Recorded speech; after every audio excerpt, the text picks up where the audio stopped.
चलित आईपीएल रे गत थर फाइनालिस्ट सनराइजर्स हैदराबाद रो पराजय धारा जारी रही।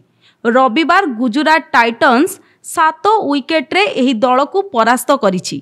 पंचम मैच रु लगातार चतुर्थ पराजय वरण करी सनराइजर्स सभा शेष स्थान रे अपरिवर्तित रही। हैदराबाद पुणी थरे बैटिंग विफलतार सम्मुखीन होई मात्र 153 रन विजय लक्ष्य देइथिला, जहाकू अधिनायक सुमन गिल को अर्धशतक बल रे गुजरात 20 बॉल पूर्वरु हासिल करी नेइथिला। 16 रन रे 2टी विकेट हराइबा परे ऑलराउंडर वाशिंगटन सुंदरं को चतुर्थ स्थान रे खेलाइबा गुजरात पाई मास्टर स्ट्रोक साब्यस्त होइथिला। गिल और वाशिंगटन तृतीय विकेट रे 90 रन जोड़ी गुजरात पाई आशा सृष्टि करथिले। तेबे शेरफान रदरफोर्ड एहा परे धुआंधार बैटिंग करी गुजरात को सहज विजय उपहार देइथिले।